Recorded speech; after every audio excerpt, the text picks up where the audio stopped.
Вот я опять говорю, у меня опять мурашки идут. Мое «хочу» – это железобетонный факт. А вдруг нет? А вдруг да? Я за 2 дня заработала 100 тысяч. Так ты пройди дальше, там-то, может, еще лучше будет. Вот я говорю, у меня опять мурашки.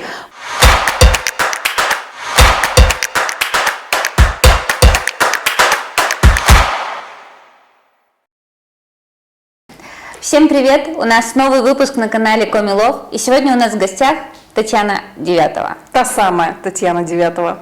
Именно так ее встречали на нескольких мероприятиях, где мы с ней были вместе. И давайте же узнаем, кто эта звезда. Таня. Мне вот единственная фраза в голову приходит, что я женщина, которая может рассказывать о себе 1001 ночь.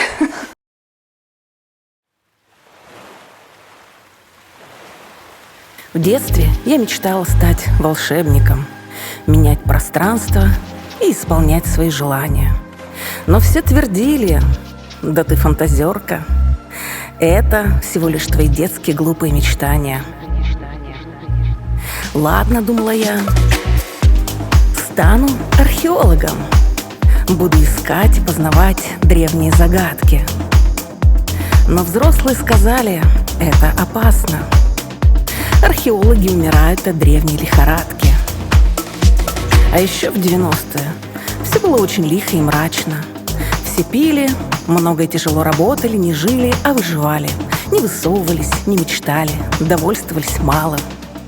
Просто по шаблону существовали. Просто человек-функция, человек надо. Надо хорошо учиться, надо быть хорошим и удобным. Дом, работа, отпуск раз в год, пенсия. А потом все, просто камень надгробный. Но эра выживания кончается. Впереди эпоха развития и самопознания. Эпоха, где можно запросто менять реальность и исполнять любые свои желания. Человек теперь не функция, не человек надо, а уникальная глубокая личность. И через подсознание можно активировать абсолютно все. Таланты, могущество, изобилие и безграничность. И спустя 40 лет я все-таки стала волшебником, меняя пространство и исполняя желания. Трансформирую негативные установки и программы через первозданную энергию и подсознание. Меняю картину мира и взращиваю могущество через состояние, мысли, действия и миллион возможностей. Я-то в это практик. Я волшебник. Делаю все легко и просто, без боли и сложностей. Ах, кстати, археологом я ведь тоже стала. Веду раскопки в дебрях ваших программ и познаю тайны Вселенной. Жить себя, быть собой и создавать все, что ты хочешь, нереально круто. Да что ж тут скромничать, это просто охуенно!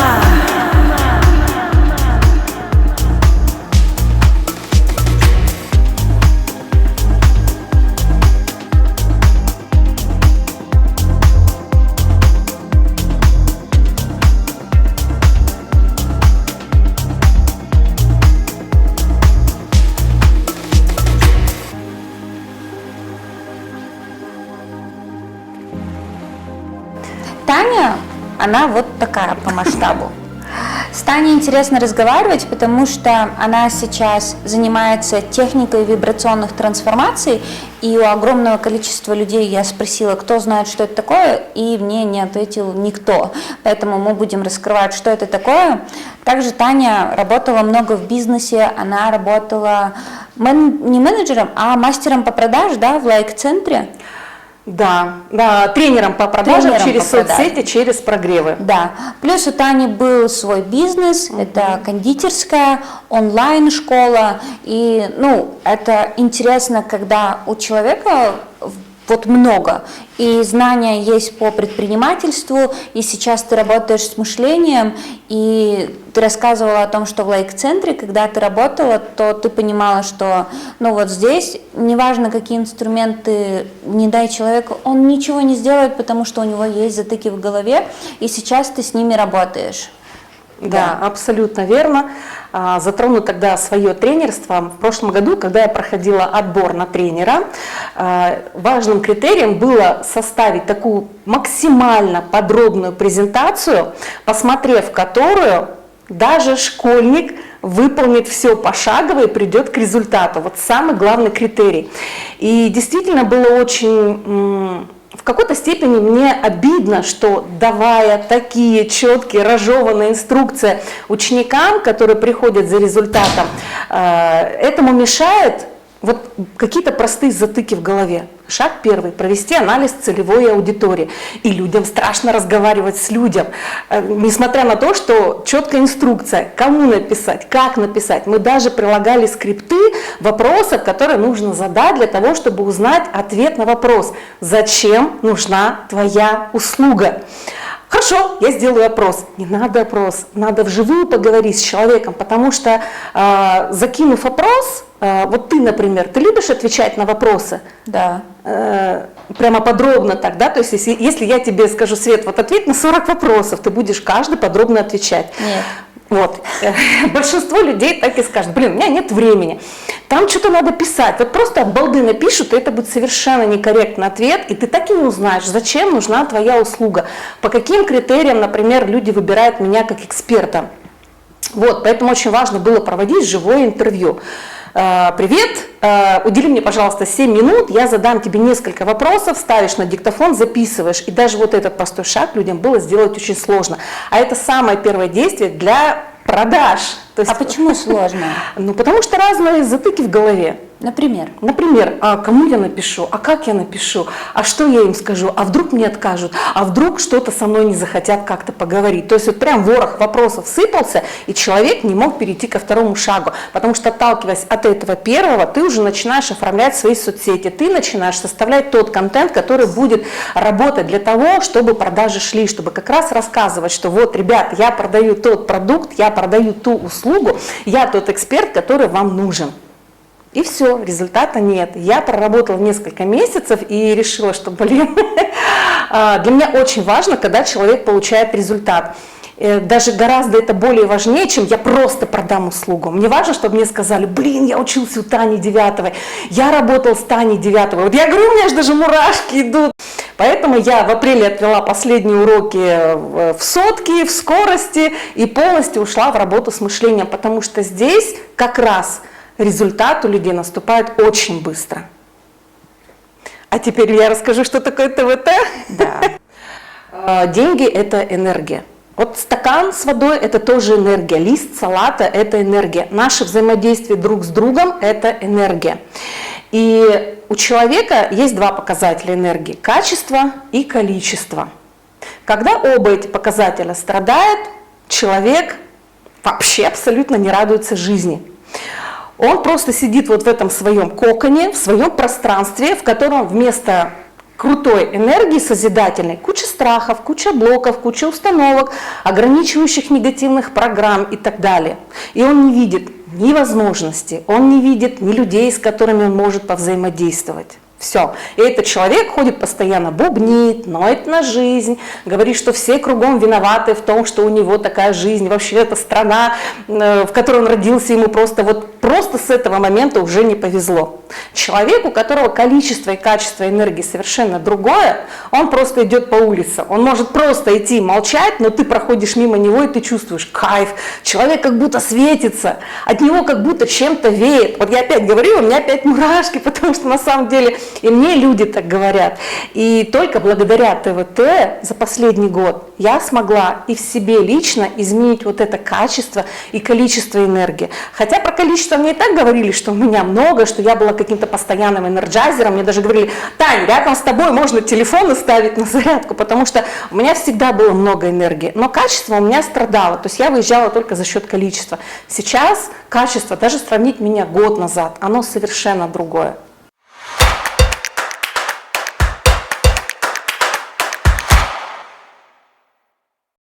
Еще говорят, что целенаправленно любовь не найдешь, что это случается очень неожиданно и случайно. Ну, у нас так и получилось случайно. Да. Я случайно зашла в этот клуб. Я вообще по клубам не хожу. Я очень ценю свой сон, и мне лучше лечь спать, чем пойти куда-то потусить. Если Еще я то, что иду... он накануне прилетел. Да, я только с самолета, и меня туда вытащили друзья. Вот просто вытащили. И я такая, ладно, пойду. Ну, то есть прямо, и я сидела реально вот так около барной стойки, скучала, потому что они там все плясали, а я думала, господи, что я тут делаю, что я тут забыла. И я вот так сижу, скучаю, и вдруг вижу, такой, о, Музыка появляется. пузатенький, бородатенький. Я реально, я так смотрела на него и такая, вот так вот подмигнула, а он сразу такой, та-та-та-та-та-та. А как можно изменять качество и количество? Вот как раз техника вибрационных трансформаций помогает изменять качество. Есть первозданная энергия. Кстати, с ее существованием соглашаются абсолютно все астрофизики, просто физики, ученые. То есть тот же самый Макс Планк, который основатель квантовой физики, он признает существование некой субстанции, которая была порождающей нашу Вселенную и все, что в ней существует. И я владею способом, я знаю способ, как с ней соединиться. Через нее, например, я соединяюсь с тобой и работаю с твоими энергиями. Я могу оттуда также и почерпнуть энергию, но мне этого не надо. Я просто через нее соединяюсь с тобой и работаю с твоими энергиями. Я вижу тебя, я сканирую пространство. У нас даже на первом курсе, я сейчас, кстати, закончила 4-й, можно меня поздравить. Да, и пошла дальше обучаться, потому что это оказалось, ну, прям очень интересно. У нас было такое упражнение. Учитель снимает видео, то есть я смотрю это видео сейчас, оно было снято 2 года назад. И задание соединиться с этим пространством и просканировать, что есть в коробке. То есть вот мы учились... Битва экстрасенсов? Ну, можно и так назвать. У нас есть понятие в ТВТ ясновидение, ясночувствование, яснознание. Это когда ты, например, что-то чувствуешь, и ты не понимаешь, почему, но ты просто это ясно чувствуешь, точно так же, как ты ясно знаешь что-то или ясно видишь и так далее. Вот у меня, как говорят мои сокурсники, очень круто развито ясновидение, потому что они называют меня крутой сканировщик. Когда у нас есть групповые задания или задания в парах, просканировать на те или иные программы или убеждения, мне обычно прилетает: о боже, Таня 9 мне написала. Ой. А я такая думаю, а что такого? Ну, почему вы такие? Ну, ты такая крутая сканировщица, ты сейчас там все увидишь. Вот расскажи, как ты повышаешь свое качество энергии? Я как-то составила для себя список из 100 вещей, которые меня заряжают и радуют. Меня радует музыка. Причем тоже, вот смотри, у меня были такие установочки, ну так скажем, такая программа. Я всегда слушала одни и те же песни. Потом я думаю, какого хрена я себе ограничиваю в этом отношении огромное количество песен, которые мне могут понравиться. И я прям стала слушать какие-то другие песни, другую музыку. Я открыла для себя, к большому удивлению, виолончель. А потом такая думаю, блин, я хочу на виолончели научиться играть. И у меня даже такая картинка возникла, вот уже опять мурашки идут, что я сижу такая на берегу океана и под шум волн на этой виолончели что-то играю, понимаешь? И мне так от этого кайфово, я понимаю, что, может быть, когда-то это сбудется. Ну, может быть, не в этой жизни, может быть, в следующей. Но я все-таки надеюсь, что в этой, потому что я хочу, меня это заряжает. Я люблю смотреть какие-то, ну не то что блоги о путешествиях, но бывают такие видосики красивые. И я смотрю, и я прям понимаю, я там буду. Вообще, знаешь, до смешного иногда доходит, я начинаю смотреть какую-то недвижимость, которая такая прям лакшери, где-нибудь на берегу океана. Вот, и мне нравится, я тоже представляю, и меня это заряжает. Я могу просто погулять. Я очень люблю смотреть на природу. То есть вот я такой визуал до мозга костей, я все фотографирую. Вот мы сейчас были в Стамбуле, несколько дней жили на острове Бьюкада, и в 5:45 выходили из дома просто вокруг острова гулять. Боже, какая там красота нереальная. Вот эти рассветы, вот эти какие-то облака розовые, сиреневые, оранжевые, не знаю, сумасшедшие какие-то чайки, несмотря на то, что они орут как психованные, но они такие красивые, они так парят, они так прям по ветру свободно планируют. Вот я вот смотрю на это и думаю, боже, какой мир красивый. Ну как есть Как есть люди, которые этим недовольны. Как можно это не видеть, как можно от этого не заряжаться? Я сейчас, наверное, со стороны вы на меня смотрите и думаете, о чем ты, женщина? У нас серый Сыктывкар. Но даже в сером Сыктывкаре, вот я живу напротив пожарной каланчи. Рядом с пожарной каланчой стоит дурацкий деревянный дом, старый. Но несколько дней в году, в конце весны, туда светит в окна солнышко, и когда машин нет на дороге, из этих окон, вот я говорю, у меня опять мурашки, падает красивое отражение солнца. Вот прям вот фрамуги такие. Блин, так чудесно, как будто бы платформа 9,3. Что-то нереальное. В простом старом доме деревянном, на простой дороге в нашем сером Сыктывкаре. Для того, чтобы поддерживать качество энергии, количество энергии, ну, не такому, так скажем, эстету, как я, человеку там вот, который видит везде, вот даже вот сейчас вот здесь в ковре увижу что-нибудь, что меня зарядит, это хороший сон, это хорошая еда, это окружение. Потому что если вокруг тебя токсичные люди, вот ты хоть что сделай, хоть ты каждый день там эти аффирмации читай, хоть каждый день медитируй, каждый день спортом занимайся. Если в твоем окружении люди, которые говнят, качество твоей энергии не будет подниматься наверх. Вот оно будет на таком же уровне. Поэтому я бы еще очень рекомендовала уходить от такого окружения, менять. Потому что очень много людей, несмотря на то, что кто-то говорит, у нас город маленький, у нас полно классных людей, которые такие же заряженные, интересные, очень много нетворкингов, очень много других офлайн мероприятий, на которые ты идешь и выбираешь то, что тебе нравится. Очень много сейчас каких-то мастер-классов проводится, те же самые какие-то гончарные вот эти мастер-классы. Я видела, там кто-то рисует вот эти все достопримечательности. Это же классно. Пойти и сделать то, что ты никогда не делал, или наоборот, ты это хотел сделать, но почему-то не делал, всю жизнь откладывал, ждал понедельника или какого-то удачного момента. Есть ощущение, что мы таком про волшебство как будто бы говорим. А можешь сказать, какие результаты были у людей, которые приходили к тебе? Результаты. Ну, вообще, мне кажется, самый главный кейс у себя – это я. Потому что я такой человек максимально тревожный был всю жизнь, потому что, ну, так сложилось, у меня папа пил, брат пил, папа умер, брат тоже умер. И как-то все, ну, рано ко мне пришла самостоятельность, рано ко мне пришла какая-то взрослая ответственность, и я прямо за все всегда вот четко там жила далеко от школы, ездила с утра, рано вставала в 6-20 километров до школы, потом какие-то кружки, потом еще чего-то, мама постоянно работала, потому что пока брат не умер, он рано женился, у него семья, дети, и мама им помогала. И потом тоже, когда я вошла в семейный бизнес, я тоже была в постоянном напряге. Я не отдыхала от слова совсем. Я могла просыпаться в 3 ночи и до 5 утра не просто ворочаться как-то так, ну не спится и ладно, там сбоку на бок попереворачиваюсь. Меня прямо вот так вот колошматило. Я жила в постоянном напряге. Для меня вообще максимально еще, знаешь, что было? Чтобы другие тоже были такие же ответственные. А когда, то есть вот я была как еж какой-то. Максимально еж. Сравнить меня, которая даже, говорю, вот год назад была, и сейчас, это 2 разных человека.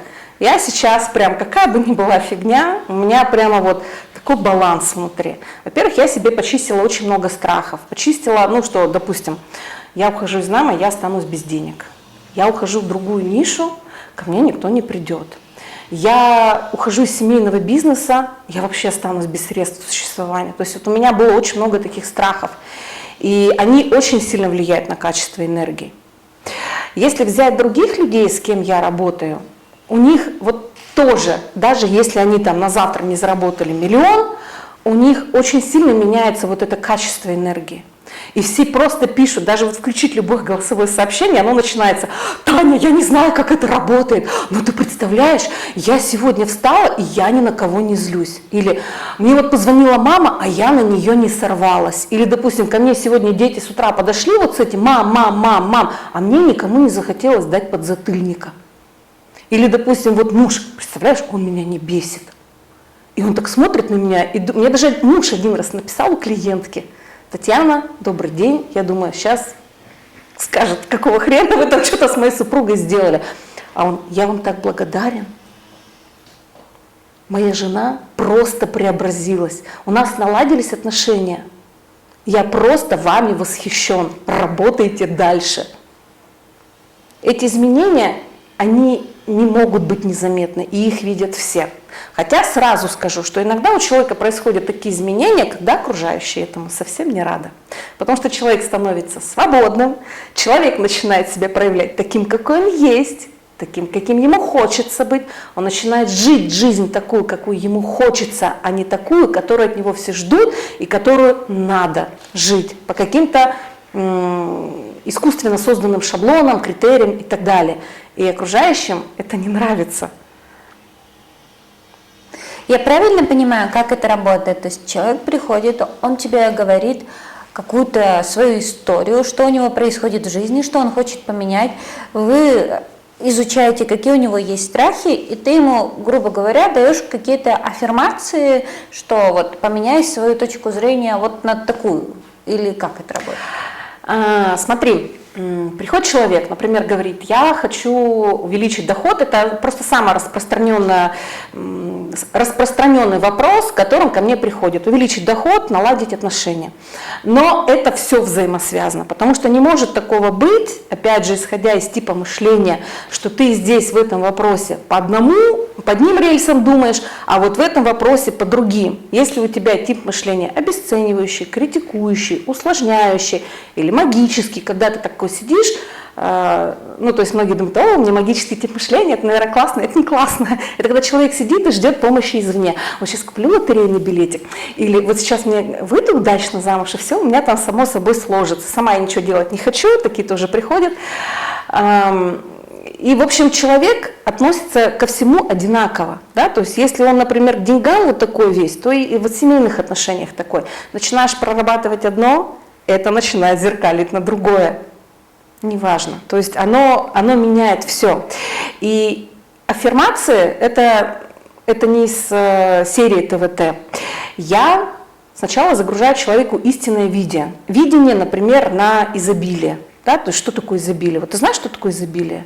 Да. Ну, у каждого, во-первых, оно свое, да, для кого-то 100 рублей это уже изобилие, лишнее там 100 рублей, для кого-то посидеть час в тишине это тоже изобилие, то есть смотря с каким человеком, смотря с каким запросом приходит ко мне человек, мы делаем сначала истинную загрузку истинного видения на счастье, или вообще просто, знаешь, ко мне пришел человек, который говорит, я вообще себя не чувствую, я нежить. С такими программами тоже приходят люди.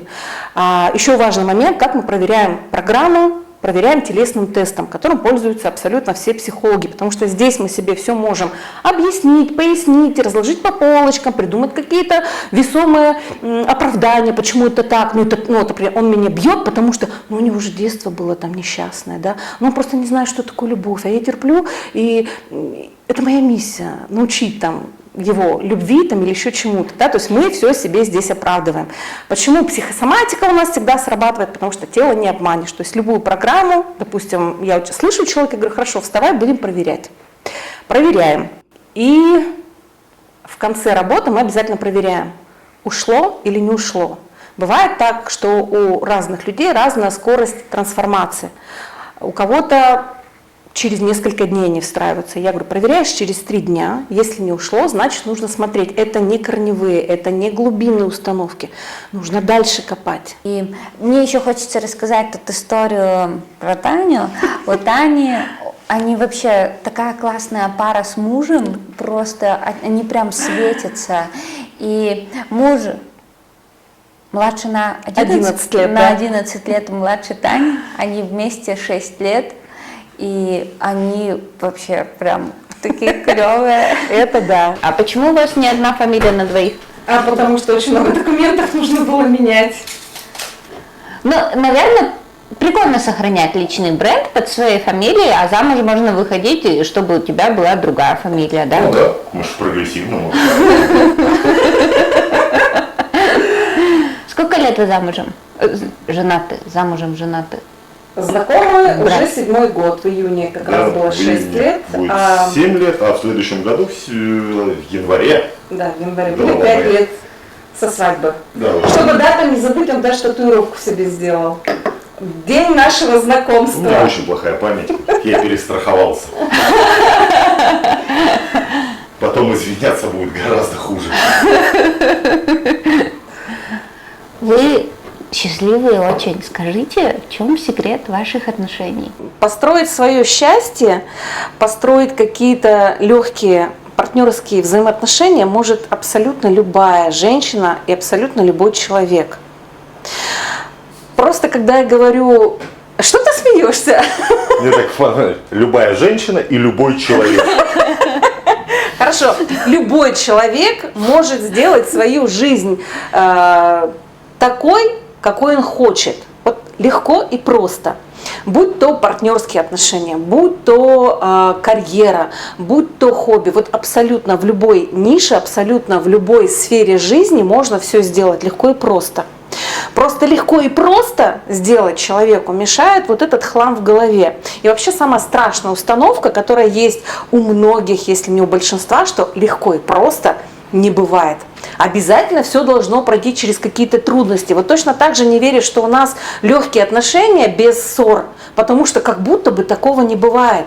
Что для того, чтобы отношения развивались, обязательно нужно пройти через какие-то ссоры, через какие-то скандалы, через какие-то травматичные моменты. То есть как будто бы все должно идти через огонь, воду, медные трубы, какие-то тернии. Вот просто так легко не бывает.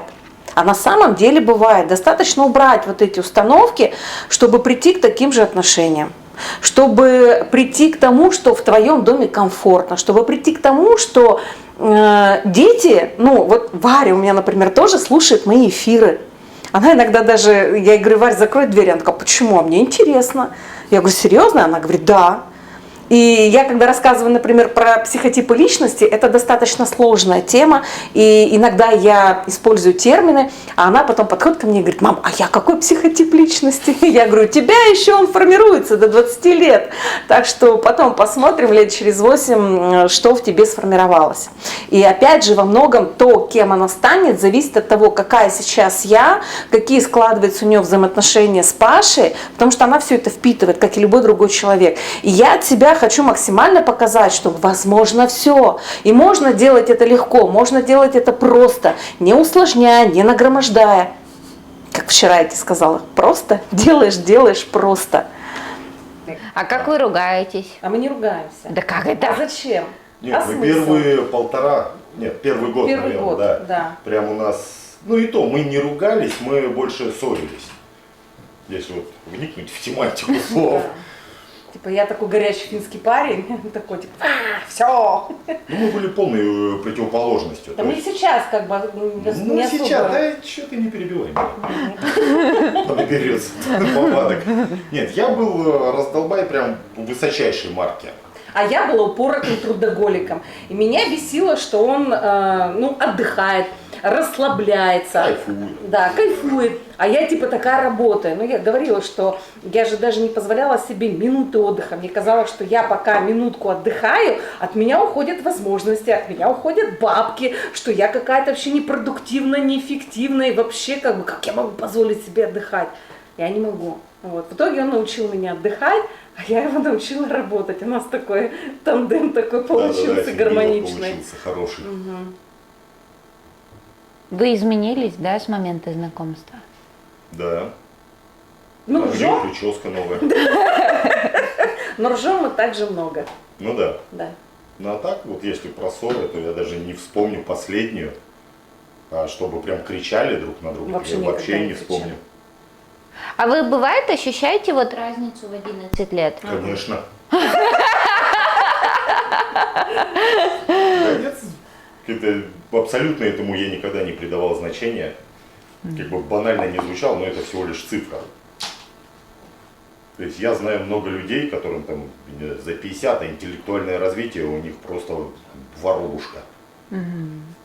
Также и люди там 20-25, и они на таком уровне мыслят, что там, мне еще расти и расти, скажем так. А подруги бывало говорили тебе, ну, Тань, ты чё, он же вообще, посмотри, ну, даже не про татуировки, а просто, что вот он молодой, там, он, там, не знаю, ты на 11 лет быстрее него состаришься, там, он найдет молоденькую, там, ты чего, Таня? Надо тебе?» родить ему ребенка, чтобы не ушел. Конечно, все говорили, Да. абсолютно все. У меня даже мама считала, что, ну вот, я сейчас рожу третьего. Все ждали прям, когда я набрала немножко, меня все ходили, поздравляли с беременностью. Типа, ну вот, мы же говорили. Ну, бестактность тоже. Максимальная. Интересно, конечно. Что ты на это отвечала? На то, что меня поздравляли с беременностью. Ну, и это, и Ну когда я говорила, тебе- что у меня просто муж очень классно готовит, а я люблю покушать, поэтому как бы никакой беременности. Она не умеет грубо отвечать людям. Да. Давай приступим к готовке. Я так хотел пропустить этот момент. Я Да, да, специально не обедала. Я думаю, надо приберечь животик. То есть надо еще и вкусности Ну, конечно. в рамки меня ставить. Невкусно у него не получается. К слову, все наши друзья, когда познакомились лично с Пашей, когда он для них приготовил шикарный ужин, они прям сидели, пальчики облизывали и показывали. Типа, Танюха, тебе повезло, такого парня отхватила. Готовить. Покорил, да. А еще говорят, Посудомойки что... покупают. Да. Холодильник двухстворчатый тоже Паша взял, да, потому что как раз я тогда начала заниматься тортами, места не хватало в холодильнике, причем если у всех в морозилках лежат грибы, мясо там или еще что-то, у меня кондитерское пюре. Полная морозилка кондитерского пюре. Вот, и, ну вот, да, холодильник, кофеварка, там тостер, в общем, вся бытовая техника, вот, на счастье на моем.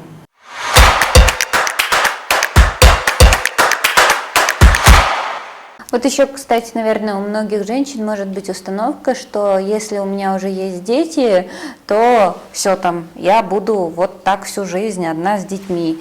Ты вышла замуж, у тебя было уже 2 детей. 2 детей, 4 животных. Если еще на детей там как-то могут мужчины соглашаться, то наличие животных многих пугает. Вот. А у меня как-то так получилось, что даже муж принес 2 котят. То есть у нас сейчас 5 животных. И ты говоришь о том, что у тебя у детей с мужем прекрасные Вообще отношения. прекрасные отношения, да. Прям. Я этому очень радуюсь. А ты вот предполагаешь, а вдруг будет такой момент, что, например, ну вы разойдетесь, расстанетесь, или ты там загружаешь себя, что мы на всю жизнь. Нет. Ну, я в этом отношении вполне спокойна к тому, что может случиться всякое. Ну, даже там, не дай бог, ну, как будто бы, да, кого-то из нас не станет. Но жизнь-то на этом не заканчивается. Во мне полно той самодостаточности, которая позволяет мне быть даже одной без партнера. Я очень люблю своего мужа, я очень хочу, чтобы мы с ним вместе до старости ходили по берегу моря, чтобы выходили вечером на пирс, там какую-нибудь удочку закидывали. Мы уже тоже об этом шутили. Но если что-то вдруг, моя жизнь продолжается. Мои «хочу» на этом никуда не деваются. И я дальше буду делать то, как мне хочется. Вот это, кстати, у наших женщин-то такая большая проблема, что трудно в отношениях, тяжко в отношениях, вообще невыносимо в отношениях, но терпят, потому что боятся остаться одни, боятся, что вот у меня будет 2 детей там, или 3 у кого-то, да даже с одним ребенком. А кому я буду нужна? Хочется узнать, по каким правилам вообще живет Татьяна Девятова. Мое основное правило – это свобода. Свобода быть собой, свобода жить себя, свобода создавать именно то, что ты хочешь. Потому что когда ты создаешь то, что нужно, вот опять же, кому нужно? Кто-то создал эти шаблоны, эти правила, этот регламент, например, что там муж обязательно должен зарабатывать больше жены. Или, допустим, что жена, или что нужно обязательно 2 родить. Или там, что нужно до какого-то времени замуж выйти. То есть вот какую сферу жизни не взять, есть какие-то вот эти дурацкие шаблоны, которые кто-то придумал, они искусственно созданы.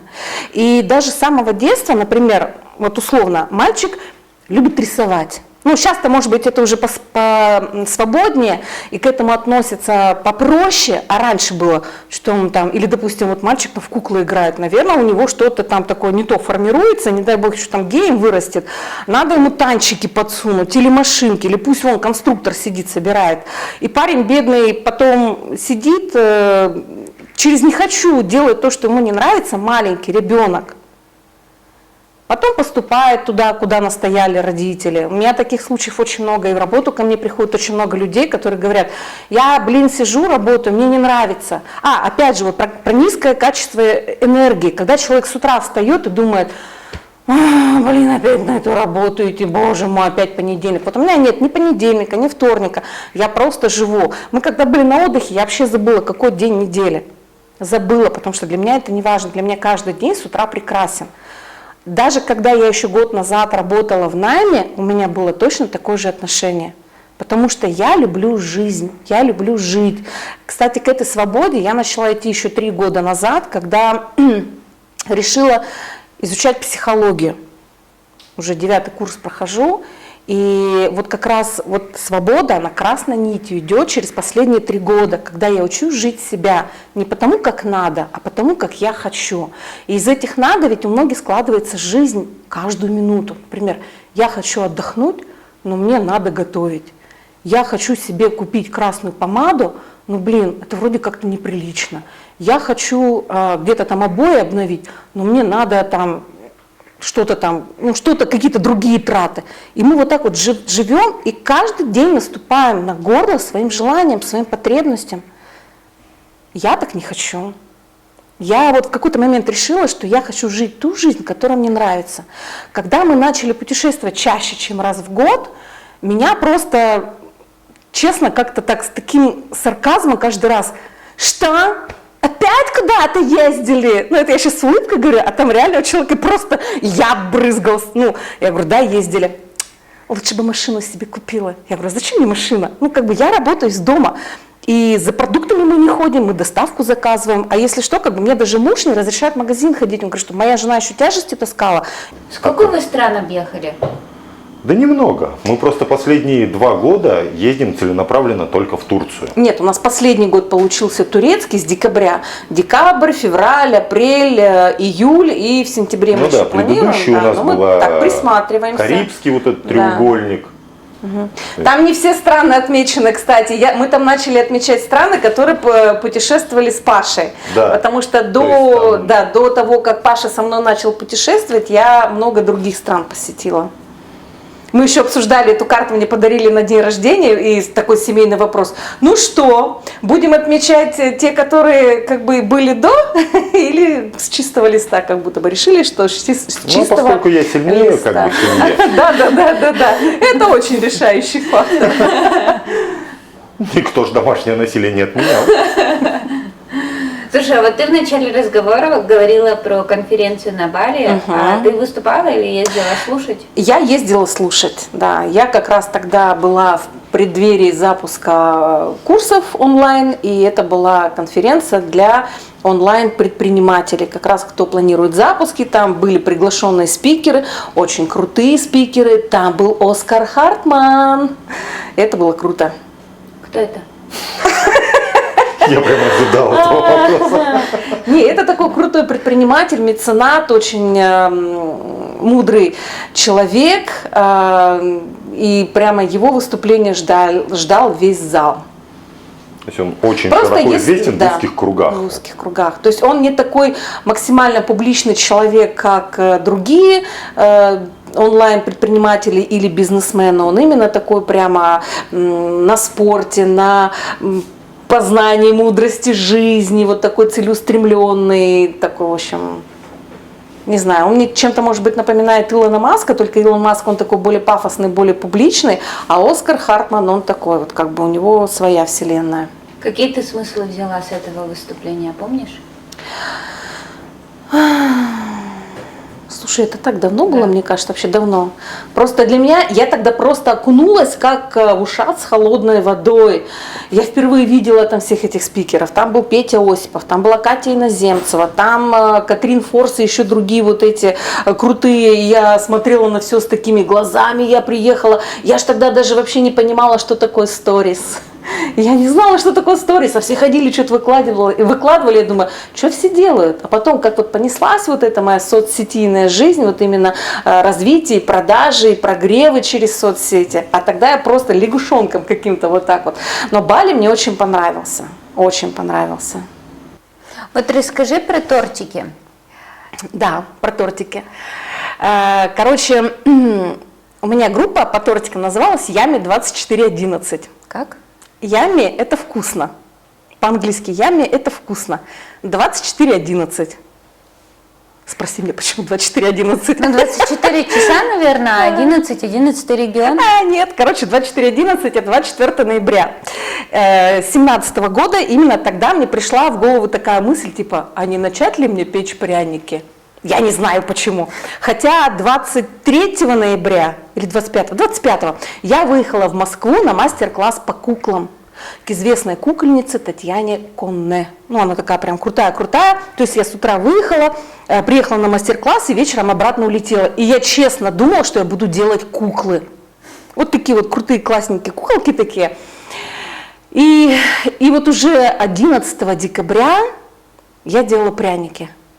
Вернее, мой муж делал пряники. Я ему сказала, ты же у нас в семье готовишь, давай ты научись делать пряники, а потом научишь делать их меня. И он, короче, пробовал разные рецепты. И так как он, ну, как бы знает, он прям очень хорошо разбирается во всех этих приправах. Он сделает одно тесто, сделает пряники, потом такой, так, корицы много, или там меда много, там еще чего-то много. И он вывел такой рецепт, который я потом использовала и на курсах, и в своей работе.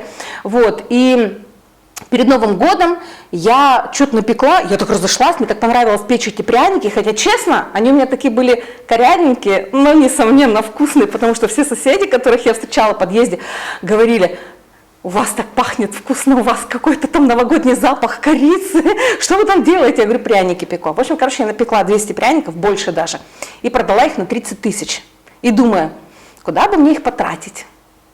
А куплю-ка я себе кондитерские курсы. И, короче, за полгода я прошла более 7 кондитерских курсов. Более 7. Вот когда мне люди говорят, ой, так тяжело учиться, я не могу осваивать типа 2 курса, я сейчас тут один марафон прохожу, на второй у меня, наверное, не будет сил.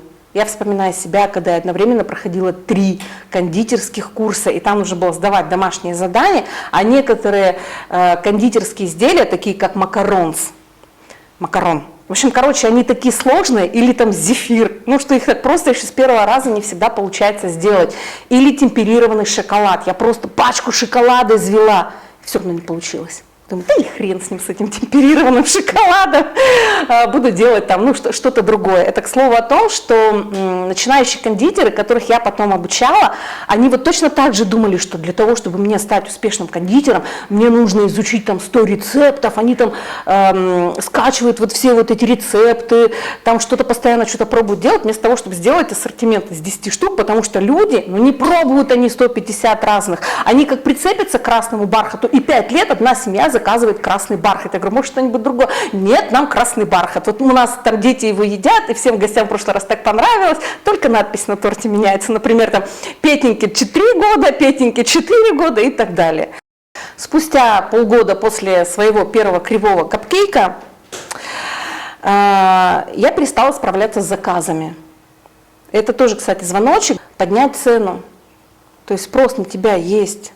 Клиентов много, не бойся поднять цену, никто от тебя не разбежится, потому что это как парикмахер, это как мастер маникюра, это как гинеколог, это как стоматолог. Ты ходишь к одному и тому же, ты не будешь пробовать, если ты найдешь своего мастера, то и тебе с ним круто, классно, ты знаешь, что он тебе сделает крутой тортик, что он там все сделает аккуратно, ты к нему и будешь ходить. И не важно, что цена поднимется. Ну, опять же, ты же не в 10 раз ее поднимешь, а люди даже на 100 рублей боятся поднять. И я решила, что мне пора, потому что у меня были некоторые свои авторские рецепты, и когда я говорила, блин, я не смогу вас просто взять физически, я и так 5 тортов делаю сегодня. а мы хотим такой же, как вот у вас тортик. Кто-то еще делает? Я говорю, никто не делает. И я такая подумала, блин, надо кого-то обучить тоже делать такие же тортики. И начала запускать кондитерские курсы. Но вот тут насчет цены хочется сказать.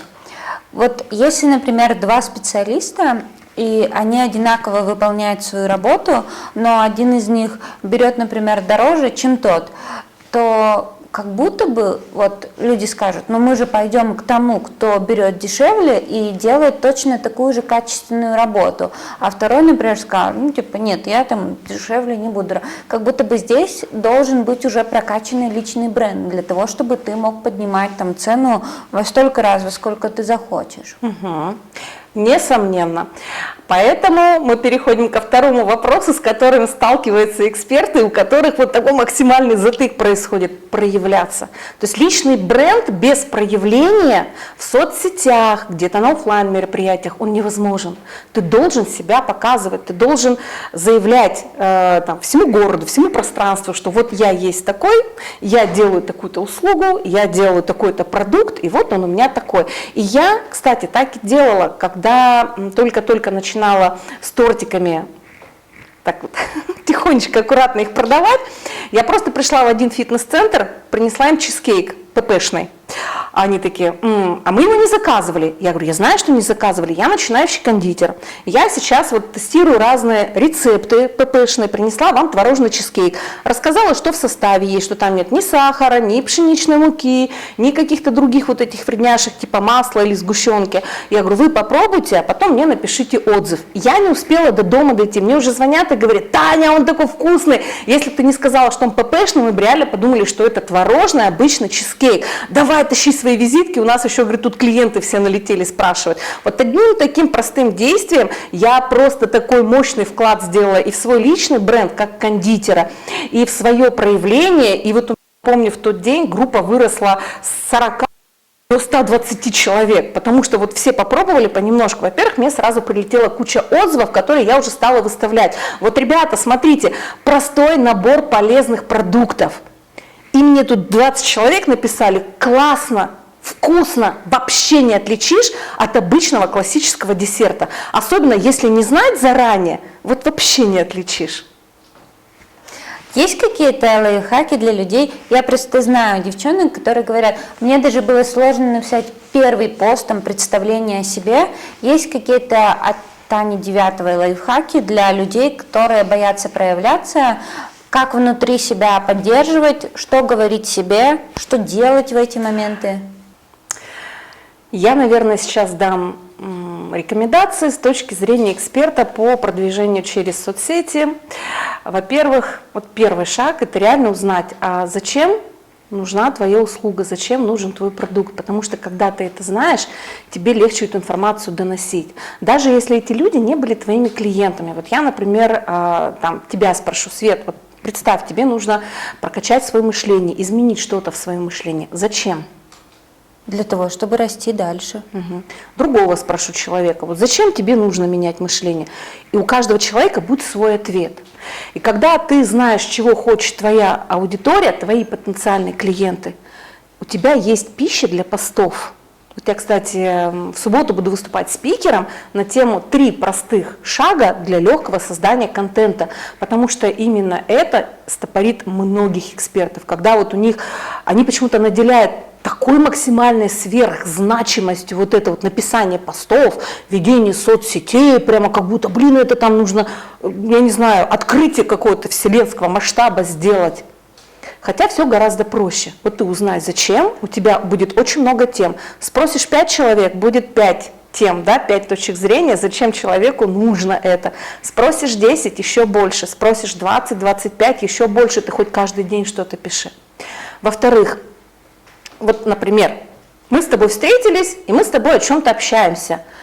Мы же при этом не смотрим вот так вот друг на друга и не думаем, так, что-то мне надо как-то вот так вот сказать, вот так вот что-то построить предложение, потом где-то что-то зафиналить, не забыть про это. Ну, то есть мы же просто общаемся.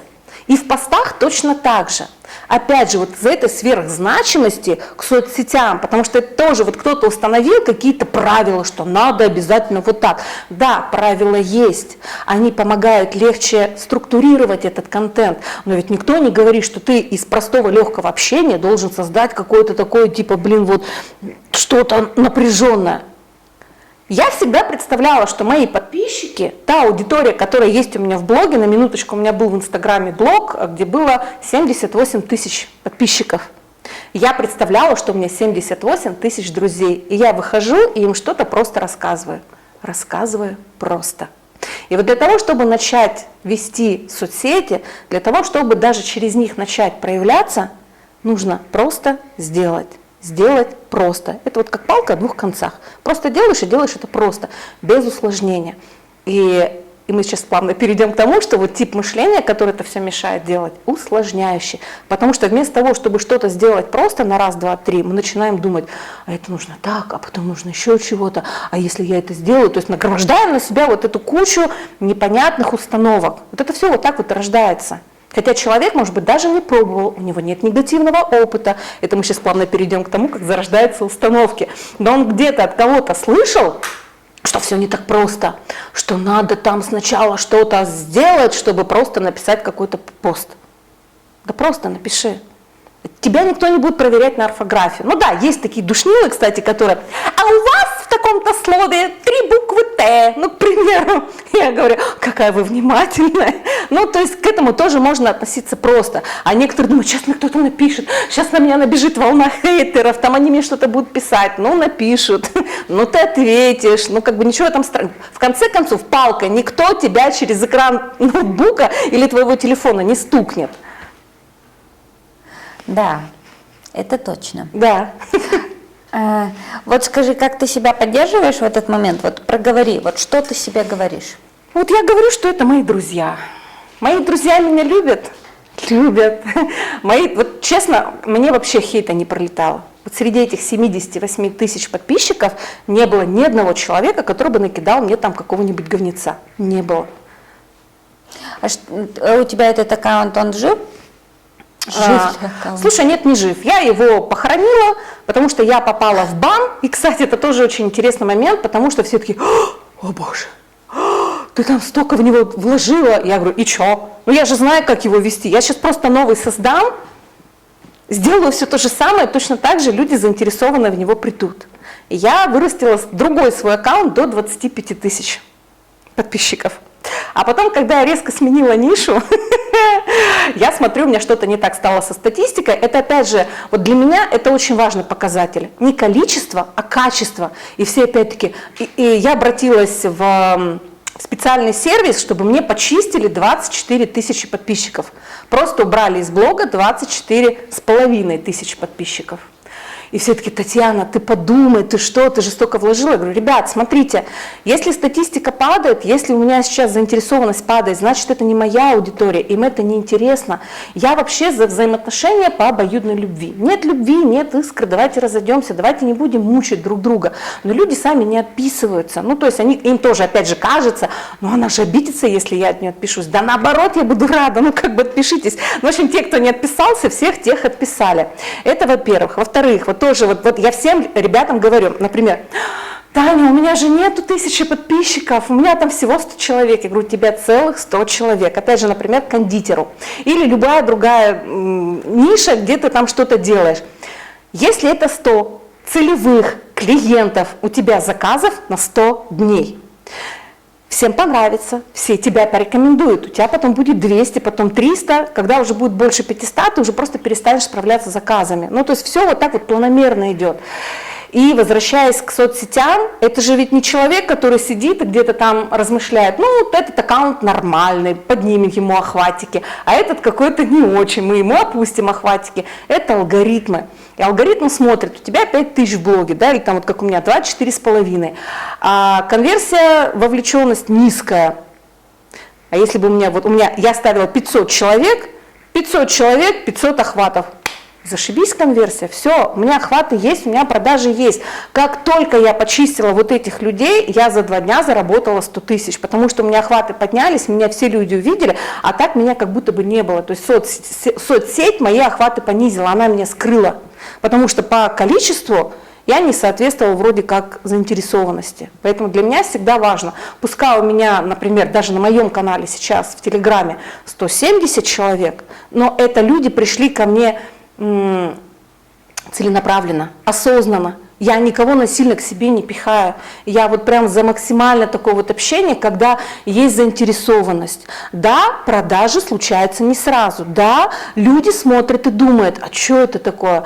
А о чем это она? У меня есть клиенты, которые мне так и говорили: Тань, мы смотрели на тебя 2 месяца и думали, что за ересь, что за бред? Я с психологом работаю, я с коучем работаю. Не бывает такого. А потом дай попробую. Человек приходит ко мне на эфир, на канал, у меня там есть эфиры в открытом доступе, эфиры трансформационные, с этими загрузками, с этими алгоритмами, они работают в записи. Человек слушает, человек с утра просыпается, у него меняется состояние. Если человек, вот опять же, да, вчера там ее муж бесил, сегодня она смотрит, ну вот, блин, да какой же ты у меня, Вася, хороший, блин, как же я тебя люблю. И вообще жизнь прекрасна, работает. Тань, я не знаю, как у тебя работает, мне нужна индивидуальная сессия. Вот это так происходит. И мне так приятно, потому что, ну, честно, я за любовь, за свободу, что все максимально легко и просто. Вот второе правило у меня, кроме свободы, это легкость. Потому что когда ты не навешиваешь на себя вот эти все булыжники в виде установок, программ, страхов, блоков, идти легче, действовать легче. Ты не загружаешь себя этими мыслями, а вдруг, а если, а вот я там что-то, чего-то. То есть вот в таких условиях человек как раз на себя нагромождает то будущее, которого может не осуществиться, его нету. То есть это, кстати, когда, знаешь, боятся в отношения вступить девушки, и начинает себе придумывать. Это тоже реальный случай. Я сейчас с ним познакомлюсь, потом, значит, мы с ним начнем встречаться, потом поженимся, потом у нас тут родится, потом мы начнем ругаться, потом вдруг еще, не дай бог, он меня там начнет лупить, потом мы разойдемся. Не хочу, все, не буду с ним знакомиться. Ну, то есть, вот, ну, начинает себе, причем в большинстве случаев люди почему-то не думают о хорошем, они начинают думать всякую хрень. Зачем? Я, например, всегда думаю, вот мы сейчас поедем, сейчас нам так будет классно, сейчас там муж мне какой-нибудь сюрприз устроит, и всегда так бывает. Потому что качество энергии такое, что оно максимально, опять же, зеркалит на других людей. Людям в моем поле всегда кайфово. Люди, пообщавшись со мной даже полчаса, заряжаются просто на месяц. И это тоже вот третье по распространенности сообщений, которые мне пишут люди: Тань, я так от тебя зарядилась, вот я пошла и сделала то, что откладывалось. А представь, что после сеанса с людьми происходит. Человек начинает делать то, что он 3-4 года откладывал. И просто делает это за полчаса. Потому что меняется внутреннее состояние. Меняется состояние, меняются мысли, меняется действие. Человек перестает наступать на одни и те же грабли. Он уже вообще просто перестает быть чемпионом по наступанию на одни и те же грабли. И это, кстати, тоже такая распространенная ошибка экспертов, когда они одно и то же делают. Да не работает это, ты подумай в другую сторону. Не думай в другую сторону, потому что есть шаблон. Нет, мне сказали вот так, значит, я буду делать так. Ну, так не работает. Ну что, значит, я там мало стараюсь, значит, мне нужно еще как-то наизнанку вывернуться, чтобы это сработало. Не надо наизнанку выворачиваться. Чем больше ты выворачиваешься наизнанку, тем больше ты делаешь то, что не про тебя. Кстати, у меня, когда я запускала курсы, у меня так было написано «нестандартный кондитер». Потому что я могла петь в сторис, потому что я могла там делать вообще что-то, чего-то, от чего там продюсер, с которым я тогда работала, он мне говорил: Тань, так нельзя. Я говорю: почему нельзя? Кому нельзя? Я хочу так сделать. Вот я так делаю, я пою в сторис, и люди пишут: а у нас настроение поднялось, глядя на тебя. Мне классно, им классно. Почему я не должна этого делать? Ну, в общем, в итоге мы разошлись с этим продюсером, потому что ему максимально некомфортно было работать с человеком, который живет себя. Паша, а можешь вот рассказать про Танину работу, деятельность, про технику вибрационных трансформаций? Какое у тебя отношение было до того, как она этим начала заниматься? Ну, как начала? Ну, я понял, да. Ну, до того, как она начала этим заниматься, у меня вообще не было никакого понимания, восприятия этого, потому что я банально не знал даже ничего об этом. Потом, Вначале внутри как бы с легким скепсисом отнесся, ну, как ко всему новому в большинстве своем. Но потом как бы и результаты, все это доказывает как бы, что помогает людям, все это работает. Пару раз и мне пригодилось. Как? Что ты там активировала? Ну, внезапную удачу. Да, то есть у меня по бизнесу были определенные сложности, проблемы, и дедлайн, скажем так, на решение этих проблем составлял неделю. И вот на 6-й день я уже думаю, ну а почему нет? И в итоге, да, это все помогло. Серьезно? Да. Круто. Я еще вчера рассказала, что ты играешь на телефоне тоже, вот и там тоже тебе делала активашечки Да, да, всякие, да. У меня есть любимая мобильная игра. Я нет-нет на ней подзарабатываю. И иногда, да, она помогает, делает опять же какие-то. Ну, это классно, я поддерживаю ее в этом плане. Я ее в любом плане, в принципе, поддерживаю.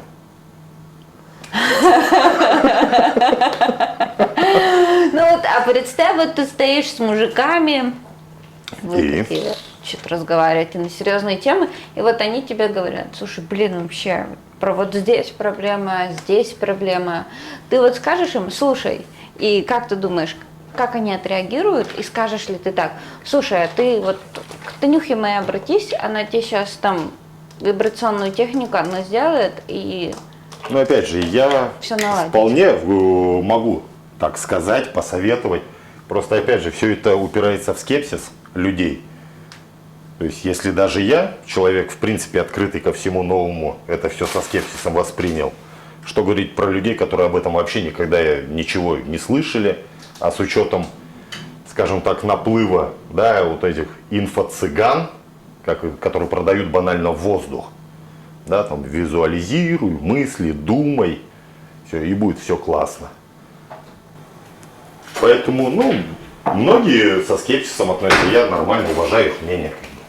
Ты им скажи, подписывайтесь на канал, на Телеграм, слушайте эфиры, которые есть в доступе, убеждайтесь в том, что это работает, а потом приходите на Чтоб ты сессию. понимала, я даже на нее не подписан. А тебе не было страшно, ну, брать в жены девушку уже с 2 взрослыми детьми, и ты еще и молодой парень? Немного Еще не есть с понял. 4 животными. А чего мне бояться? Ну, самый плохой сюжет какой может быть?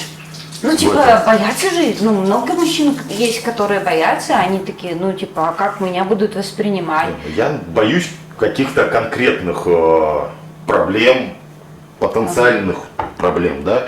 Здесь как бы ну, ничего плохого быть не могло априори. То есть что там? Как бы ее бывшие хахали меня встретят и попытаются победить? Ну, так это вряд ли. Как бы, а все остальное, дети у нас чудные, она чудная, хорьки вот эти бегающие здесь по квартире мелкие, тоже прелесть. Так что, Блин, такие вообще крутые, я просто не могу. У меня был запрос на то, чтобы побывать в семье, где счастливые отношения. И спасибо Вселенной, мне кажется, я в этом доме. А ты как-то визуализировала себе мужчину? Да нет, ну такого-то уж точно нет.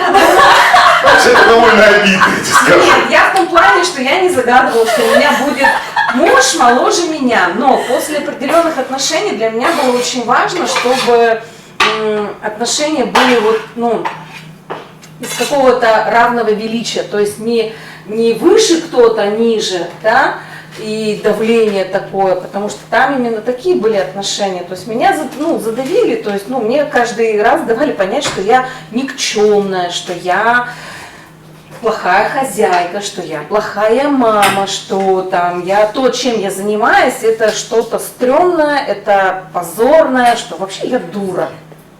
И я, честно говоря, почти что в это поверила, серьезно.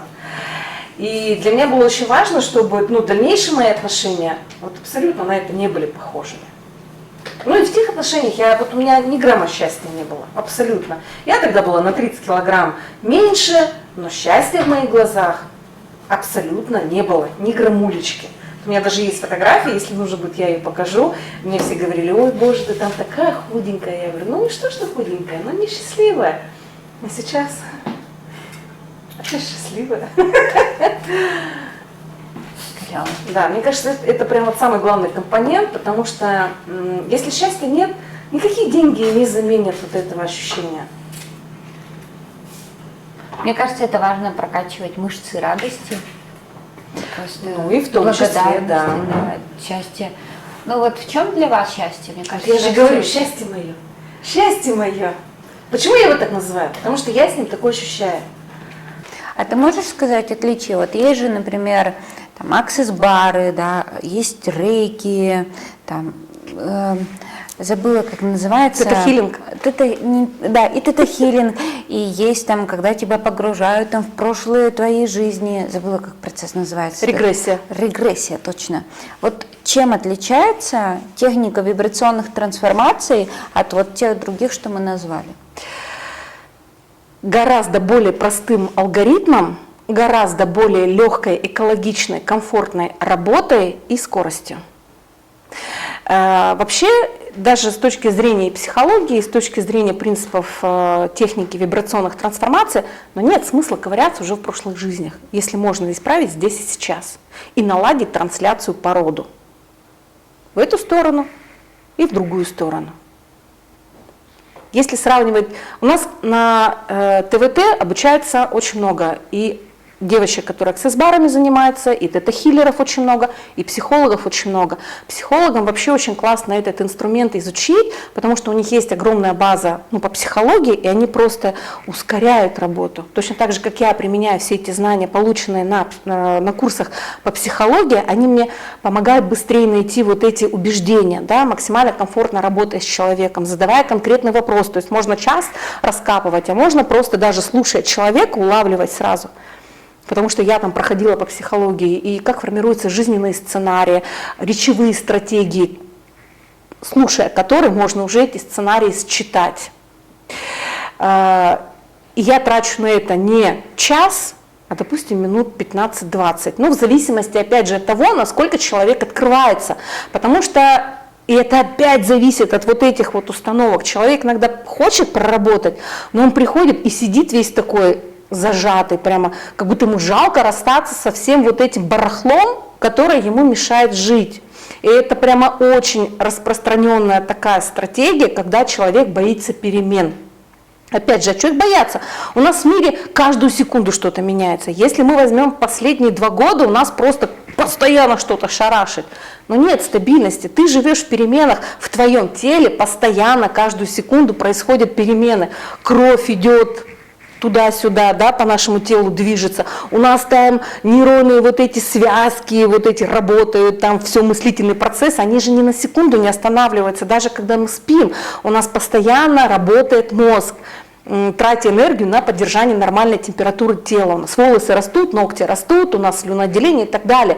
Мы постоянно живем в изменениях, в переменах, в процессах, постоянно. А людям кажется, что вот нужна какая-то стабильность. Вот я сейчас вот с этим своим барахлом живу, да, в каком-то болоте, да, вот еще зона комфорта любит это называть. Это зона стагнации, где ты сидишь и не двигаешься дальше, тормозишь себя в такой мнимой иллюзии, что мне здесь хорошо. Так ты пройди дальше, там-то может еще лучше будет. А вдруг нет?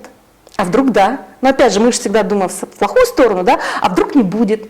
Лучше посижу со своим. Я говорю, а ты зачем ко мне пришел?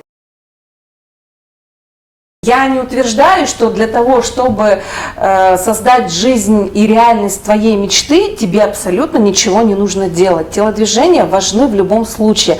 Когда человек даже идет работать со мной, он вкладывает свое время, он вкладывает туда свое желание, он вкладывает свою открытость работать и готовность со мной говорить о каких-то вещах, о которых, возможно, ему говорить сложно. Но ни на одном из моих эфиров никто у меня не страдал, не плакал, не было никаких вот сложностей, не было боли. Наоборот, у всех настолько меняется состояние внутри, что меня рекомендуют. То есть у меня уже даже есть такие амбассадоры, такие промоутеры, которые говорят, которых тоже вот люди спрашивают, блин, что с тобой стало, ты изменилась? Я же Таня Девятовой ходила, а кто это? Блин, я не могу даже объяснить, чем она занимается, но она там что-то со мной волшебное сделала, что у меня теперь все по-другому. Я рада, что после моей работы люди начинают действительно верить в то, что возможно без трудностей, возможно легко, возможно просто. Это круто. Да.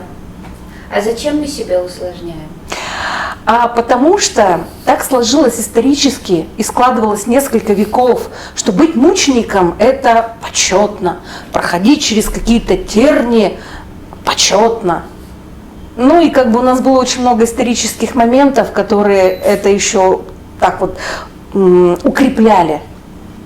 А когда вроде ты так просто так что-то сделал, вот это сразу обесценивалось. Поэтому люди иногда, чтобы самим себя не обесценивать, чтобы их со стороны не обесценивали, сами себе придумывают сложности. И это происходит на подсознательном уровне. Когда человеку говоришь, ну вот смотри, ты же сам так делаешь. Я не сам, это государство виновато. Или там вот у меня там какая-то 1001 причина, чтобы что-то не делать.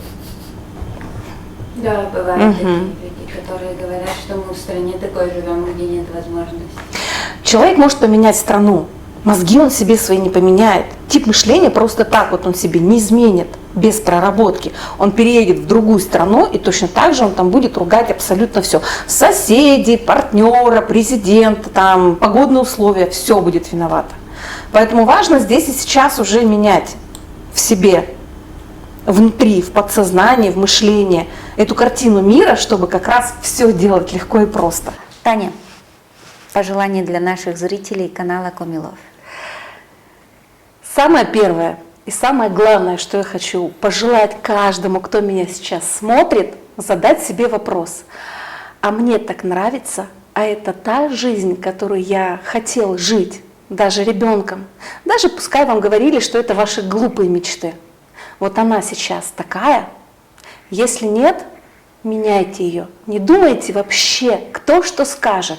Это очень важно. Жить себя и создавать ту реальность, в которой вам будет комфортно, в которой вам будет кайфово, в которую вам будет настолько круто жить, и будет хотеться вот именно эти истории счастливо, интересно рассказывать своим детям и своим внукам. Вот это самое главное пожелание. И если вы чувствуете, что вы хотите что-то изменить в своей жизни, если вам не нравится то, как вы сейчас живете, знайте, что сейчас это можно сделать очень легко, очень просто, без боли и сложностей. Приходите ко мне на сессию, мы с вами будем трансформировать ваши установки, которые позволят вам изменить количество и качество своей внутренней энергии. С этих трансформаций у вас начнется именно ваша новая кайфовая жизнь, ваши достижения, ваши созидания, ваши путешествия. В общем, все то, о чем вы мечтаете, будет воплощаться в жизнь с помощью ТВТ. Ссылка в описании к видео.